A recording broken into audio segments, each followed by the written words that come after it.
टुन्ना जी पांडे जो कि बीजेपी के एमएलसी हैं और उनको जो है कि पार्टी से निलंबित किया गया है। ये एक बहुत बड़ी और एक ब्रेकिंग खबर बिहार के राजनीति में भूचाल लाने के लिए काफ़ी है। लेकिन एक सवाल यहाँ ये उठता है कि जिस एमएलसी को बहुत पहले निलंबित कर देना चाहिए था, उसको आज क्यों निलंबित किया गया है? क्या अब पानी सर से ऊपर बह रहा था या कुछ और कारण है? मैं ये बातें इसलिए कह रहा हूँ कि आपको याद होगा 2018 में जब शहाबुद्दीन साहब भागलपुर जेल से निकल करके और जब सिवान आ रहे थे, तो उस वक्त उन्होंने एक बयान दिया था और उस बयान में चूंकि आज तक यानी कि जो बड़ा चैनल है उसको उन्होंने कहा था कि नीतीश कुमार जो है कि परिस्थितियों के मुख्यमंत्री हैं।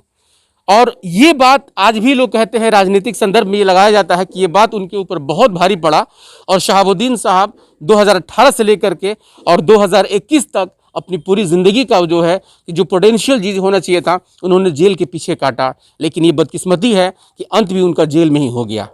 सवाल उठता है कि जिस नीतीश कुमार के ऊपर इस तरीके से छोटा कटाक्ष करने के बाद भी अगर वो इतना सजा पा सकते हैं, तो टुन्ना जी पांडे जो कि बीजेपी के एमएलसी हैं, वो आज 1 साल से लगातार मुख्यमंत्री नीतीश कुमार को टारगेट कर रहे थे। और हद तो तब हो गई जब उनकी पर्सनल यानी कि उनके पर्सनल चीज़ों पे जब उन्होंने अटैक करना शुरू किया।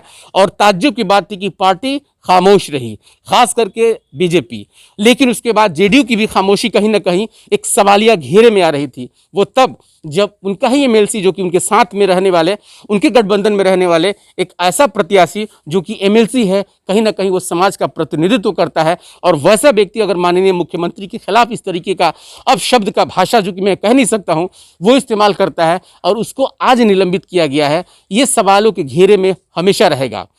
आज आपने कभी देखा होगा कि जिस तरीके से टुन्ना जी पांडे आए दिन मीडिया में बने रहने के लिए और जिस तरीके से नीतीश कुमार जी के ऊपर कई एक ऐसे उन्होंने आरोप लगाए और ख़ास करके तब जब उनकी व्यक्तिगत जो है कि उनको कह करके कई एक ऐसे शब्द उन्होंने कहा जिसको मैं अपने शब्दों में नहीं कह सकता हूं, इसलिए कि वो शब्द शायद यस 24 न्यूज़ को मान्य नहीं होगा और ना ही उसका समर्थन करता है।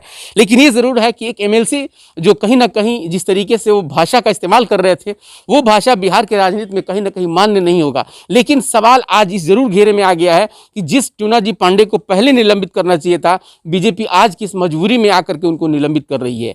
जबकि कई एक बार टुन्ना जी पांडे ने कह दिया है कि मुझे पार्टी निलंबित करे, लेकिन पार्टी उस वक्त भी निलंबित नहीं कर रही थी। लेकिन अब क्यों, जब सामने जो है कि कई एक बात सामने आ रहा है कि जीतन राम मांझी जो कि महागठबंधन के गठबंधन के एक बहुत मजबूत मतलब पार्टी कहे जा रहे थे और सुगबुगाहट ये थी कि कहीं ना कहीं वो सरकार और सिस्टम के ऊपर जो उंगली उठा रहे थे, ये डर था या कि कोई और डर। आने वाले वक्त में इसका जवाब बिहार की जनता जरूर मांगेगी। लेकिन ये एक बड़ा सवाल है कि बीजेपी आखिर निलंबित उनको पहले करना चाहिए था, अब क्यों कर रही है।